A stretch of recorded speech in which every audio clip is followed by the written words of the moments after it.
Hi, and welcome to the Poetry, where we come together to share our thoughts and feelings amongst each other so that you would know that you're not alone. And this is the best way, in my opinion, to express yourself.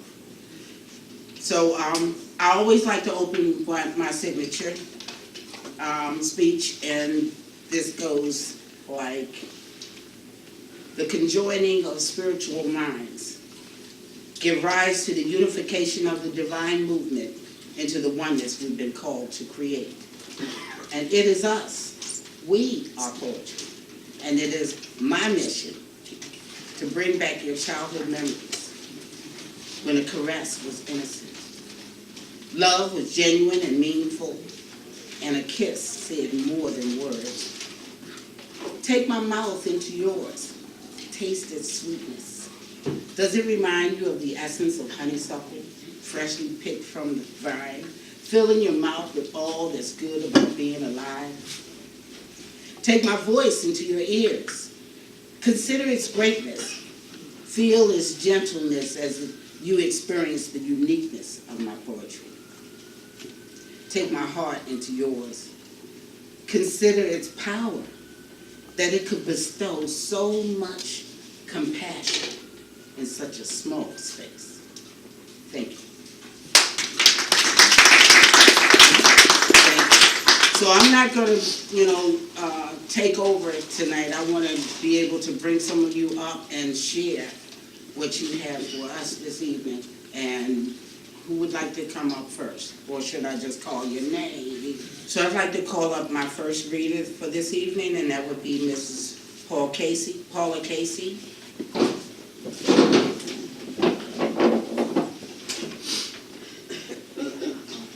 And I'd like you all to use the mic as it carries better on camera. So here we are. Thank you. Is it on? Hello. My poem will be The Crucifixion by James Weldon Johnson. Jesus, my gentle Jesus, walking through the dark of the Garden of Gethsemane, saying to his 3 disciples, sorrow is in my soul, even unto death. Tarry ye here a little while, and watch with me. Jesus, my burden, Jesus, praying in the dark of the Garden of Gethsemane, saying, Father, oh Father, this bitter cup, let it pass from me. Jesus, my sorrowing Jesus, the sweat like drops of blood upon his brow, talking with his Father while the 3 disciples slept, saying, Father, oh Father, not as I will, but let thy will be done. Oh, look at black-hearted Judas, sneaking through the dark of the garden, leading his crucifying mob. Oh God, strike him down. Why don't you strike him down before he plants his traitor's kiss upon my Jesus' cheek? And they take my blameless Jesus and drag him to the governor, the mighty Roman governor. Great Pilate seated in his hall. Great Pilate sitting in the judgment seat said, I find no fault in this man. I find no fault in him. And Pilate washed his hands. But they find out saying, crucify him, crucify him, crucify him. His blood be on our hands. And they beat my blameless Jesus. They spit on my darling Jesus. They dressed him up in a purple robe and put a crown of thorns upon his head. And they mocked my sweet King Jesus. Up Golgotha's rugged road, I see my Jesus go. I see him sink beneath the load. I see my precious Jesus sink. And they laid hold on Simon, Black Simon, yes, Black Simon, and Simon bore the cross. On Calvary, they crucified my Jesus. They nailed him to a cruel tree, and the hammer rang through Jerusalem streets. The hammer rang through Jerusalem streets. Jesus, my lamb, like Jesus, shivering as the nails go through his hands. Jesus, my lamb, like Jesus, shivering as the nails go through his feet. And Jesus, my darling Jesus, groaning as a Roman spear plunged in his side. Jesus, my darling Jesus, groaning as the blood came spurting out of the wound. Oh, look how they've done my Jesus. Mary, weeping Mary, sees her poor little Jesus on the cross. Mary, weeping Mary, sees her sweet baby Jesus on the cruel cross, hanging between two thieves. And Jesus, my lonesome Jesus, cried out once more to his Father, my God, why hast thou forsaken me? And he dropped his head and died. The veil of the temple split in two. The midday sun refused to shine. The thunder rumbled and the lightning wrote an unknown language in the sky.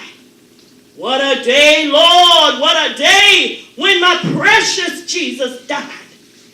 Oh, I tremble, yes, I tremble. It causes me to tremble to see how Jesus died on the steep of Calvary, how Jesus died for sinners like you and me.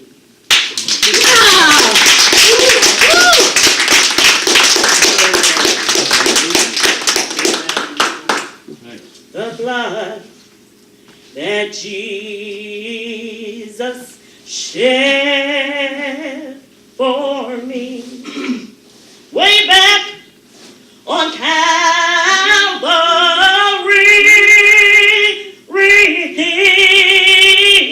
the blood that gives me my strength from day to day.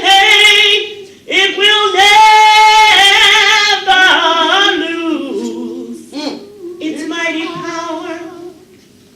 It soothes my soul and calms my fear, and it dries all my tears. The blood that gives me my strength from day to day. It will never lose its mighty power. Oh, it reaches to the highest mountain. Oh, yes, it does. And it flows to the lowest valley.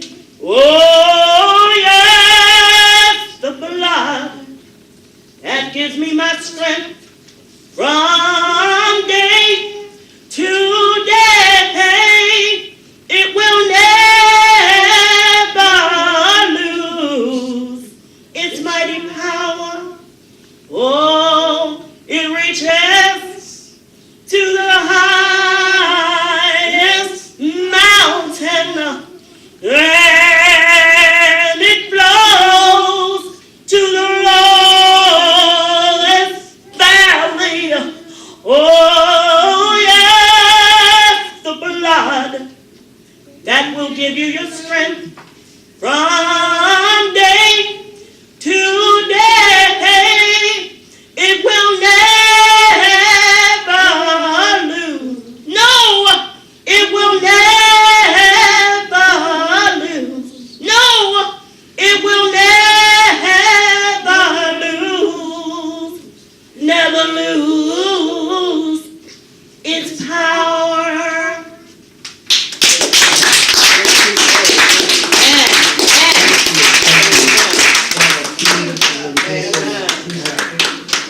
And I love your voice, Miss Paula, you know that.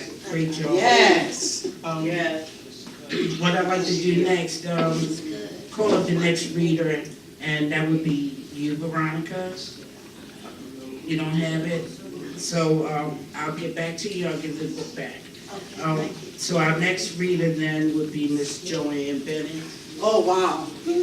I hope I don't mess it up. I hope so too. There you go. Read.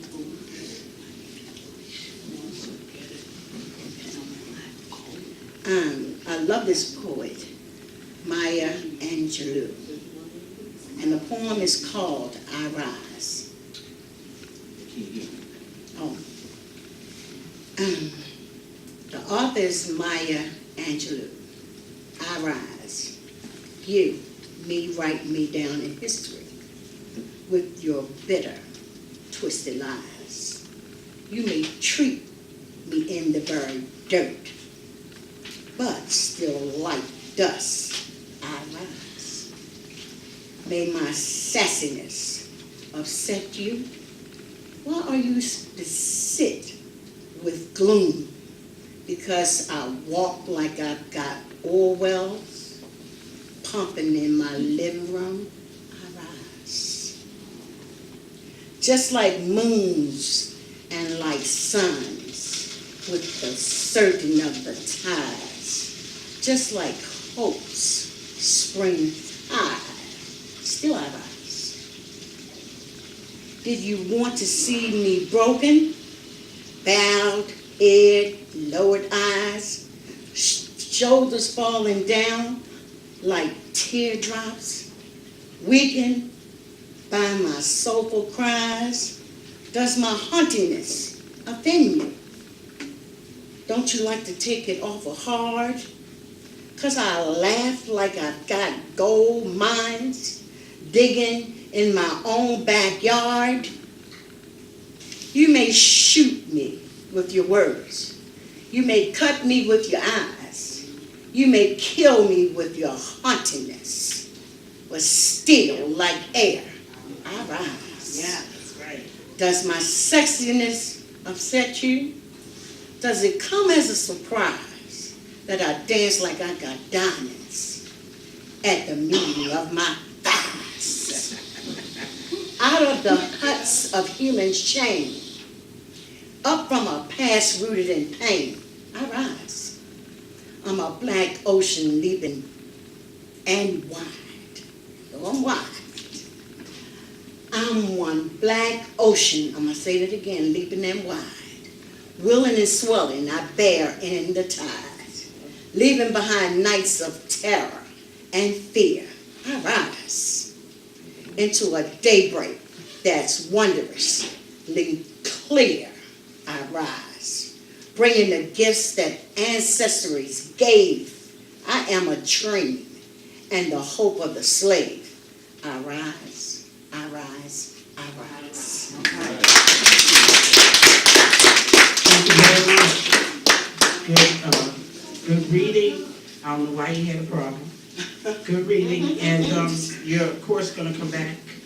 I have another one. We have Richard Pack, who will be our next reader, and after that we're going to go for a break, and then you guys can start again. I don't know if I could do the other one, though. Okay, well, in honor of Easter, again, just a second.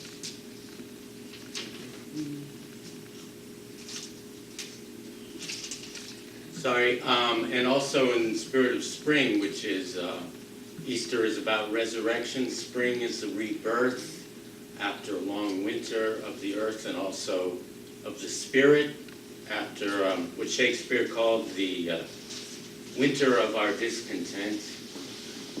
Spring is a rebirth to joy, hopefully. So in honor of that, I'm going to read from the New Revised Standard Version of the Bible, the Song of Solomon. If you're familiar with it, it's a long, beautiful love poem. It's too long for me to read, so I'm going to read selectively. Okay. Behold, you are beautiful, my love. Behold, you are beautiful, your eyes are doves. My beloved speaks and says to me, arise, my love, and come away. For lo, the winter is past. The flowers appear on the earth. The fig tree puts forth its figs, and the vines are in blossom. They give forth fragrance. Arise, my love, and come away. For lo, the winter is past. The rain is over and gone. The flowers appear on the earth. The time of singing has come, and the voice of the turtle dove is heard in our land. Oh, that you would kiss me with the kisses of your mouth, for your love is better than wine. I love you.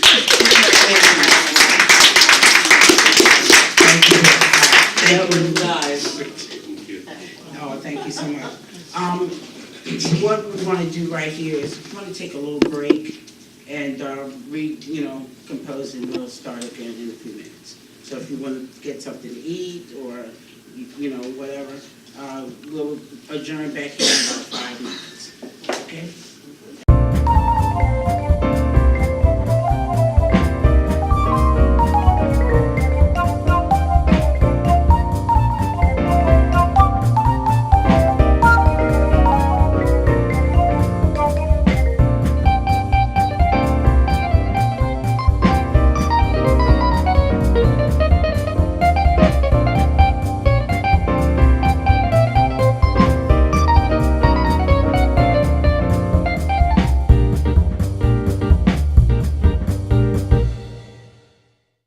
Welcome back. We're here at the Poet Tree, and we've been having a blast sharing our stories with each other. I'm going to share by starting off this set. This piece is written by me. It's called It Works For Me, and we've been talking about spring and love and compassion and all those things, so I didn't realize I had written this until just now. I can't explain what love is. It's a very personal journey. It only takes on a personality when it is defined, but there's no definition to love. It just is. True love is truly what it is, unconditional. Loving without judgment, loving your enemies more. I don't know what love should be, but in me, it just is. Oh, I've thought negative. I've had thoughts negative to my spirit, but even then I embrace it with love, and the negative spirit dissipates, and more love is given me to bestow on others. Love never ceases in me. It flows like a never-ending river. That's the kind of love I have for you. I feel as if it had always been there, lurking, waiting to be released. Two thoughts bring a smile to my face. God and you. And I'm going to love you through all the madness. I'm going to love you until we don't feel alone anymore. When I pass on to the next life, I will have left such an abundance of love that you won't feel the loss. Just the joy and happiness we shared in this life. Thank you.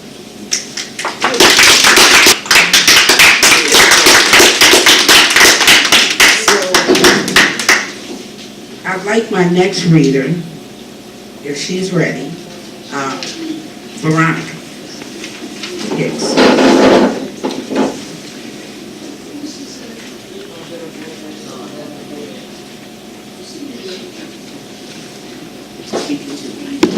This poem was written by Margaret LOCKLEAR, and the poem is called When the Walls Fall. Amen.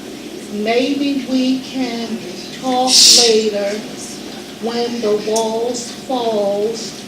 Maybe when the walls falls, the view will be better, more clear than there are so many things that keep us all messed up as a human race. Maybe when the walls falls and we become one, no speaking of imagination of the body, but the integration of the spirit, forgetting vanity, arrogance, and conceit when the walls fall. We'll find out how small we are in the domination. When who knows they will never find favor with God and those who believe. But that's only if the walls fall, the ones that separates some of us from the further. But for the believers, there is no wall. Thank you.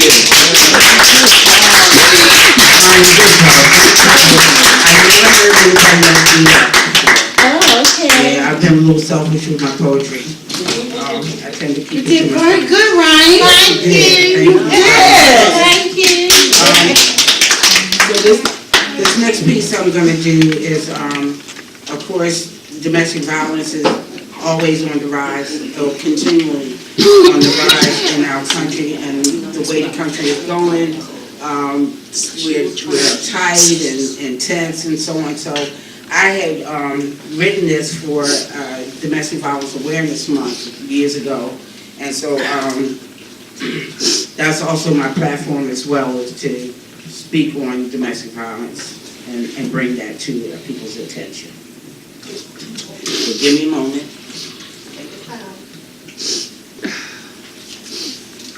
On domestic violence. His hands didn't hurt, not at first. A working man's hands. They were always strong, but ever so gentle when he caressed my face. The calluses stimulating me every place. His eyes used to look at me with so much love. Now he barely looks above the newspaper. We would sit at the breakfast table and talk about the coming day, plan our future and the children we would have someday. Blow kisses at me from across the room, so filled with love for each other we were both consumed. His eyes lit up the day I told him we were having a child. We sat together and cried for a while. Oh man, he was handing out cigars left and right, so proud he was to be a dad that night. And then one day things seemed to go awry and exceedingly bad. He started coming home drunk. Work was subsiding, we were down on our luck. As each day would come and go, I watched his resentment start to grow. His caresses became less and less, and our lives spiraled down into a chaotic mess. His eyes that looked back at me with such contempt. I asked myself, where had all the love went? Well, we moved on, and so many years have passed.